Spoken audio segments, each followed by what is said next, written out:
Good morning. Welcome to Facebook Live with Arkansas Children's. I'm Hillary DeMillo with Arkansas Children's Hospital, and today we're going to be talking a little bit about breastfeeding.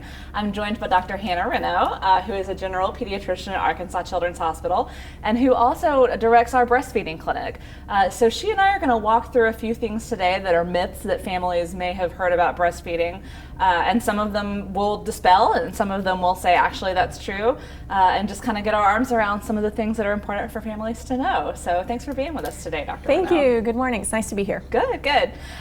So one of the first things that I always hear is that breastfeeding is natural and it should be easy for a mom. It is natural. I'm not sure if that means it's always easy. I don't want to scare moms away from trying, but certainly I've seen moms that struggle with every single baby. I've seen moms that have successes with babies and then struggle with a subsequent baby. So that's part of why I'm here, is because even though it's not easy, there are ways to help. Okay, so talk to me about whether it's normal for breastfeeding to hurt. Is that a myth, or is It that? shouldn't. I bet every mom who has tried it has had a time when they're like, ouch. Yeah, absolutely. My first baby, the first 3 weeks was just excruciatingly miserable. And I'm not sure what switch flipped, but it wasn't painful anymore. Since then, I've learned tips and tricks of how I can manipulate how the mom is holding baby, how the baby is opening their mouth to try to take that pain away. And that's one thing that I think can be transformative for a mom when they don't have to dread every feed because of the pain.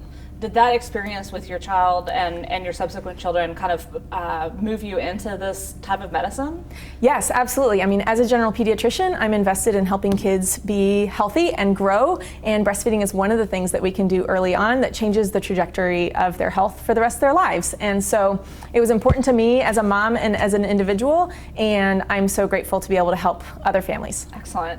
One of the other things that I've heard is that if you're able to you might not be able to breastfeed if you've had breast surgery. Is that true? That is true. So that is true that I have heard that.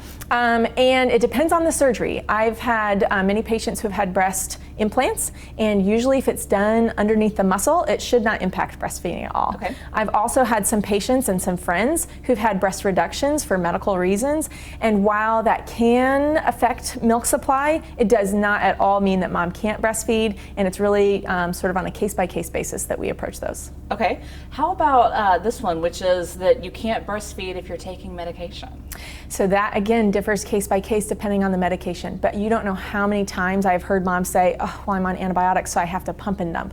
No. Not true. Or a mom say, I really, for my mental health, need to be on an antidepressant right now, and so I'm unable to breastfeed. That is absolutely not the case. There are medicines out there, some safer than others, but I am happy to be the source of those answers. If your doctor isn't sure if a medication is safe with breastfeeding, call the Breastfeeding Medicine Clinic, and I will answer that question for you so that moms don't feel like that's a barrier to them being able to feed their baby. Okay, so excellent. Have that conversation with a physician is the first way to start. Yes, that said, many physicians aren't even aware. And so there are resources available that tell us which medications are and which medications are not safe. Great.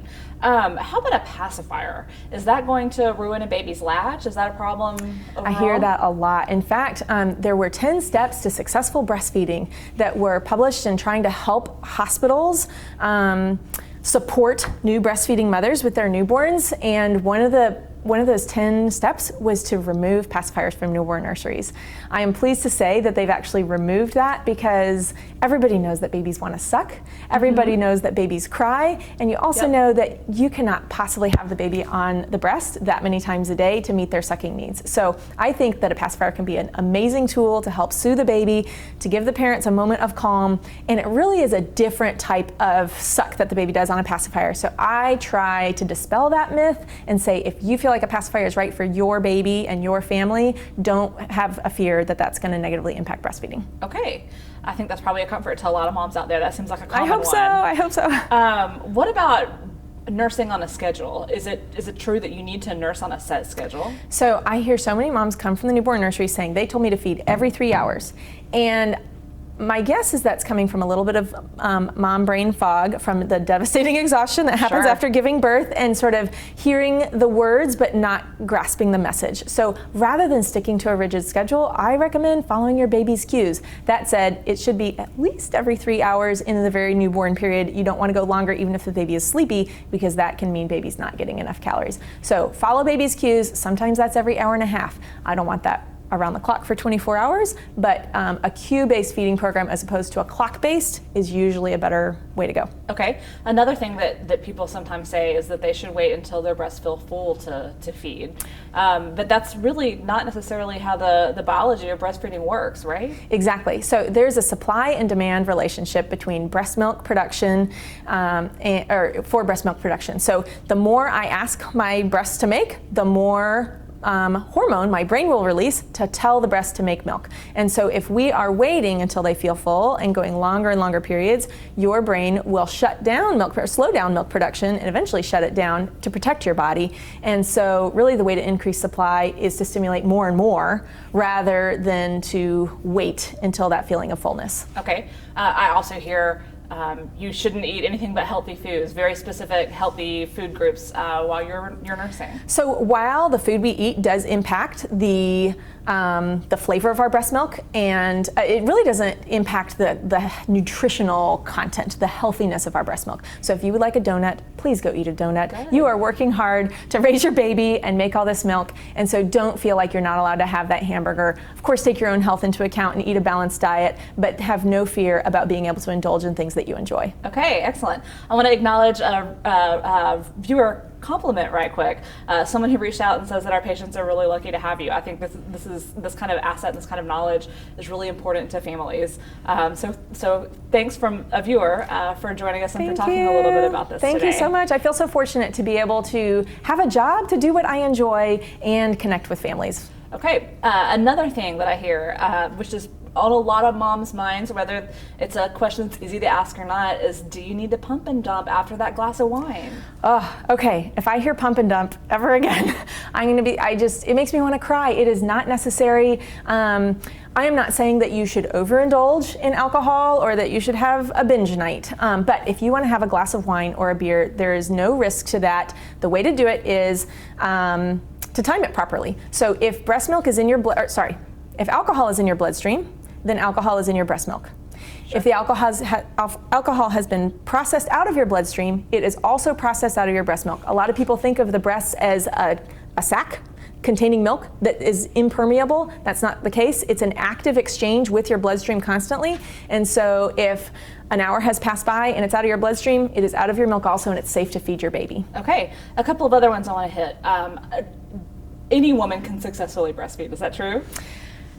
Most women can successfully breastfeed if they have the support they need.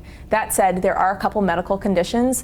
Women who have had breast cancer and have had a mastectomy, obviously that's not an option for them. There are also women that just genetically, they have insufficient glandular tissue, and they might have a normal appearing breast, but they don't have the glands that it takes to produce milk. Those can be really sad cases because the moms had no idea that they wouldn't be able to feed their baby, and it can be a struggle. I want to be there to answer questions for those moms, alleviate their guilt, and help their baby be as healthy as possible. Okay, let's dispel a really big one that you sometimes hear, whether it's in the community or on message boards.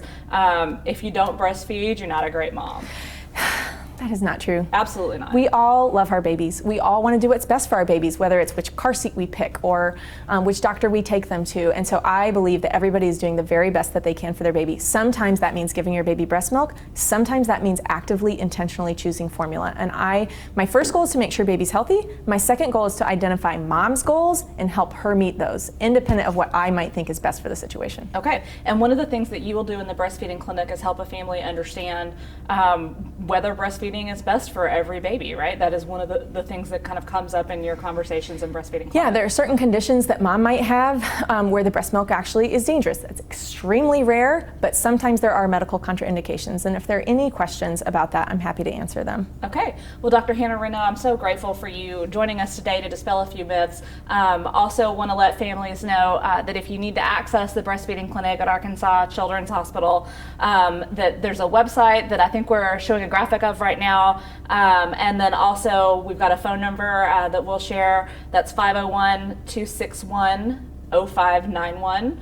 We'll get you in touch with the Breastfeeding Clinic at Arkansas Children's. May I share one more thing? Please. Today is Henry's 7th birthday. He's my second son. Happy birthday, Henry. I love you. Thank you. We appreciate you guys tuning in today.